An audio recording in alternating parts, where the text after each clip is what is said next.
यानी बिस्मिल्लाहिर्रहमानिर्रहीम। मैं मोहम्मद शहजाद अरशद। आज की जो हमारा लेक्चर है वो है माइग्रेटिंग फ्रॉम 2003 और 2007 एक्सचेंज टू 2010 एक्सचेंज। काफ़ी डिफरेंस है। अगर आप 2003 या 2007 पे आपने कभी देखा हो या उस पर काम करने का आपको मौका मिला हो तो काफ़ी डिफरेंट है। उसमें हमारे राउटिंग्स ग्रुप्स होते हैं, एडमिनिस्ट्रेटर ग्रुप्स होते हैं, ब्ला ब्ला। लेकिन इसमें टोटली डिफरेंट सिनेरियो है। इसमें टोटल के टोटल आप कह लो कि सर्वर्स को अलहदा कर दिया गया है, जिसमें हमारा क्लाइंट एक्सेस सर्वर आ जाता है, हमारा हब ट्रांसपोर्ट सर्वर आ जाता है, फिर एज सर्वर्स आ जाते हैं। तो काफ़ी डिफरेंट सिनेरियो है। तो मेनली थोड़ा सा हार्ड है प्रीवियस एक्सचेंज को माइग्रेट करना एक नॉर्मल आदमी के लिए। ठीक है। इसका कोई एज एच डेमो तो है नहीं कि मैं आपको दे सकता, लेकिन इसको हम ऐसा करते हैं कि मैं आपको स्टेप्स वगैरह हम लोग इसमें डिस्कस करेंगे कि हमने किस तरीके से और क्या क्या चीज़ें हमने करनी है। सॉरी, जब मैं जो अपनी नेक्स्ट स्लाइड पे, तो सबसे पहले जो इम्पॉर्टेंट चीज़ें होती हैं हमें उनको हैंडल करना और स्टेप बाय स्टेप चीज़ों को जो है ना वो अंडरस्टैंड करना। वो ये होता है कि हमारा, अगर जैसे मैंने आपको बताया कि 2000 एक्सचेंज हमारा 3 है और या 7 है, तो उसके ऊपर स्टोरेज ग्रुप्स होते हैं, आपके राउटिंग ग्रुप्स होते हैं, आपके एडमिनिस्ट्रेटर ग्रुप्स होते हैं, जो अब हमारे एक्सचेंज 2007 में ज़्यादा अवेलेबल नहीं है अभी इस टाइम। ठीक है। टोटली डिफरेंट सिनेरियो है 2010 एक्सचेंज का। ठीक है। तो पहले, सबसे पहले आपने इन चीज़ों को देखना है कि ये वाली चीज़ें आप अगर अपग्रेड करने जा रहे हो तो इन चीज़ों को आपने कैसे मूव करना है। ठीक है। और सेकेंडली आपने टोटली अपनी एक्टिव डायरेक्टरी है उसे उसको, जिसका जो स्ट्रक्चर है पूरी साइट्स का, उनको मद्देनज़र रखना है। और जो फंक्शनल लेवल्स हैं आपके डोमेन्स के, आपने उनको कह लो कि रेस करना है टू द लिस्ट। और उसके बाद अगर आप एक्सचेंज सर्वर 2010 पे जा रहे हैं माइग्रेट करने के लिए, तो ये भी आपने ख्याल रखना है कि 2010 जो एक्सचेंज है उसको 64 बिट्स ऑपरेटिंग सिस्टम चाहिए होता है। आपका सर्वर जो है वो मस्ट कह लो कि 64 बिट होना चाहिए। ठीक है ना। ये 2010 जो हमारी एक्सचेंज है उसकी रिक्वायरमेंट है। ठीक है, जब जिस ऑपरेटिंग सिस्टम पे आप जा रहे हैं। उसके बाद अगर आपकी बहुत ही पुरानी कोई कंपनी है, उसने 5.5 एक्सचेंज ऑर्गेनाइजेशन रखी हुई है, तो उसके लिए लाजम है कि वो पहले इसको 2003 पे कन्वर्ट करे, माइग्रेट करे, और देन 2003 से आप जो है ना वो 2010 पे मूव कर सकते हैं। उसकी ट्रांजेक्शनल कितनी है, ट्रांजेक्शनिंग फ्रॉम एक्सचेंज सर्वर 2000। उसके बाद आप इजीली जो है ना वो 2003 से 2010 पर जा सकते हैं, और डायरेक्टली फ्रॉम 2007 से 2010 पर भी जा सकते हैं। यानी कि डायरेक्टली आप 2003 और 2007 से 2010 सर्वर पर माइग्रेट कर सकते हैं, लेकिन जो डायरेक्टली आप 5.5 से माइग्रेट नहीं कर सकते। आपको मस्ट है कि 5.5 को पहले अपग्रेड करना पड़ेगा 2003 पर, और देन आप उसको मूव कर सकते हैं 2007 पर, 2010 पर, सॉरी। ठीक है। अगर मैं जाऊँ अपने स्टेप बाय स्टेप कुछ चीज़ें जो हमने करनी होती हैं कि आप उनको उनके बारे में नॉलेज रखना लाजमी है। जैसा कि थ्रू आउट दी सीरीज़ में हम ये चीज़ें पढ़ चुके हैं, तो होपफुली आपको आइडिया हो गया होगा कि ये चीज़ें कहाँ कहाँ पे हैं और किस किस जगह से हम कर सकते हैं। For example step by step हम देखें तो पहला जो है कि इंश्योर करें कि आपका एक्सचेंज सर्वर जो है वो नेट मोड में है। ठीक है। उसको नेटवर्क मोड में होना चाहिए। और सेकंड, आपने इंश्योर करना है कि एक्सचेंज सर्वर जो है ना आपका, अगर कोई 2003 सर्वर चल रहा है तो उसका लेटेस्ट सर्वर पैक जो है ना वो लाजमी आपने इंश्योर करना है कि सर्वर का SP2 सर्वर पैक 2 जो है ना वो उस पर इंस्टॉल हो। और फिर उसके बाद आपने एक्टिव डायरेक्टरी फॉरेस्ट और डोमेन को जो है ना इंश्योर करना है कि उसका फंक्शन लेवल जो है ना वो हायर हो। ठीक है। और देन उसके बाद अपने डोमेन कंट्रोलर्स जो है ना आपके विंडोज़ सर्वर 2003 उसका सर्वर पैक वो डालना है आपने, एटलीस्ट 1 पर साइट जो है ना इंश्योर करना है आपने कि वो लाजमी आपके अवेलेबल हो। उसके बाद जनाब आप एक विंडोज़ सर्वर्स 2008 64 बिट इंस्टॉल करेंगे, और इंस्टॉल करने के बाद आपने उसका जो है ना लोड डायरेक्टरी वो वाली सर्वर्स टूल्स वो इंस्टॉल करने हैं। और देन आपकी जितनी रिक्वायरमेंट्स हैं आपने एक्सचेंज सर्वर 2010 की प्री रिक्विजिटीज़, जैसा कि हमने इंस्टॉलेशन के दौरान पहली 1-2 लेक्चर में देखा था वीडियोज़ में, तो आपने वो सारी पूरी करनी है उस कंप्यूटर के ऊपर जिसके ऊपर आप सर्वर 2008 64 बिट डाल रहे हैं।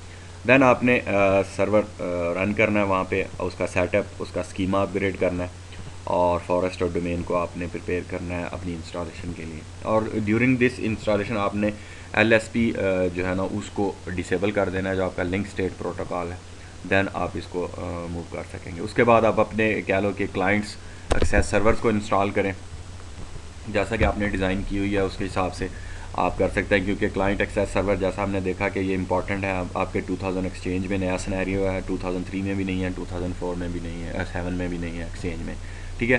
तो आपको माइग्रेट करना पड़ेगा Outlook web access, active syncs and Outlook anywheres to exchange server, जो आपके क्लाइंट एक्सेस सर्वर हैं उन पर। उसके बाद आप अपने हब ट्रांसपोर्ट सर्वर जो है ना वो इंस्टॉल करेंगे जैसा आपने डिज़ाइन किया, और जितनी मेल ट्रैफिक है वो हब ट्रांसपोर्ट सर्वर पर करेंगे। और ये ऑटोमेटिकली हब ट्रांसपोर्ट सर्वर जो है वो कह लो कि 2003 को भी सपोर्ट करता है एक्सचेंज सर्वर को, उनकी मेल ट्रैफिक्स को, तो ये इतना बड़ा इशू नहीं है। उसके बाद जनाब आप जितना है अपने install mail box servers and configure DAGs, ठीक है, आपने डैग्स कन्फिगर करने हैं। और देन आप उसके बाद अपने जो है ना वो पब्लिक फोर रेप्लिकास को क्रिएट करें और देन माइग्रेट करें अपने जो जितने मेल बॉक्सेस हैं, ठीक है। Mail boxes, migrate mail boxes to exchange server 2010 mail box servers, और देन माइग्रेट करें आपके आउटलुक जो है address book, offline address book folders जितने भी हैं, या एड्रेस बुक के जितने दूसरे फोल्डर्स हैं, देन आप उसको स्टेप बाय स्टेप जो है ना वो मूव कर लें। उसके बाद आप अपने पब्लिक फ़ोल्डर्स हिरारिकी जितनी भी हैं उसकी बनाई हुई है हिरारिकी, सब फोल्डर्स हैं, मेन फोल्डर्स हैं, पेरेंट फोल्डर्स हैं, आप उनको देन माइग्रेट कर सकते हो, ठीक है।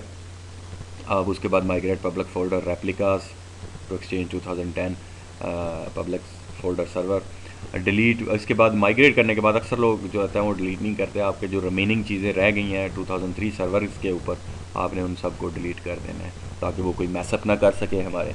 और रिमेंबर आपने एक और बहुत इंपॉर्टेंट बात है कि आपने कनेक्टर्स जितने हैं 2003 या 2007 के जो अपने राउटिंग ग्रुप्स के कनेक्टर्स हैं उनको डिलीट करना है, रेसिपिएंट्स और सर्विसेज जितने भी एग्रीमेंट्स हैं उनको डिलीट करके, ठीक है, और अनइंस्टॉल कर दें अपना 2003 सर्वर, ठीक है। तो ये 2003 से मुख्तलिफ स्टेप्स हैं, आपने इनको 1 बाय 1 करके परफॉर्म करते जाएं और देन आप अनइंस्टॉल कर सकते हैं और माइग्रेट कर सकते हैं अपने सारी चीज़ें, क्योंकि टोटली उसके ऊपर अपग्रेडेशन जो आपका ऑलरेडी सर्वर है उसके ऊपर नहीं हो सकती 2010 की एक्सचेंज की।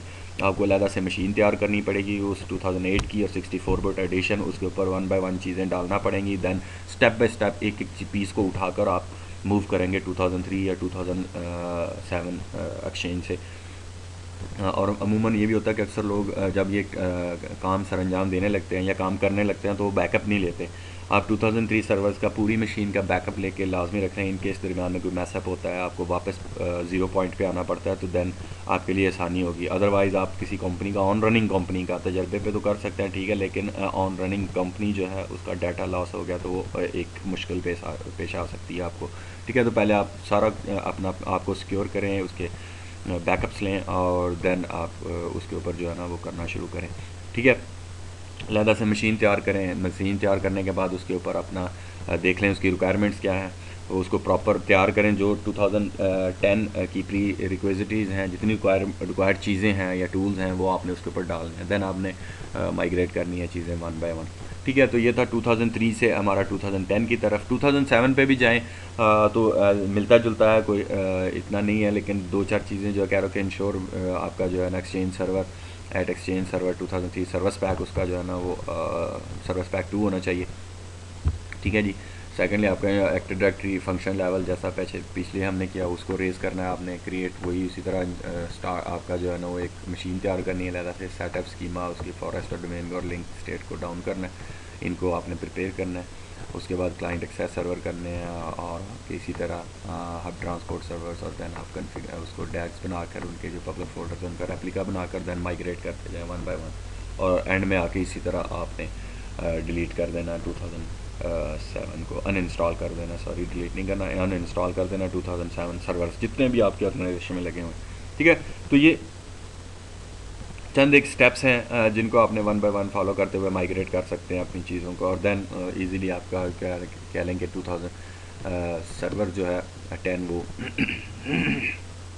सॉरी रनिंग में आ जाएगा। थोड़ा सा डिफ़िकल्ट टास्क है, लेकिन स्टेप बाय स्टेप करते जाए तो कोई इतना बड़ा इशू नहीं है।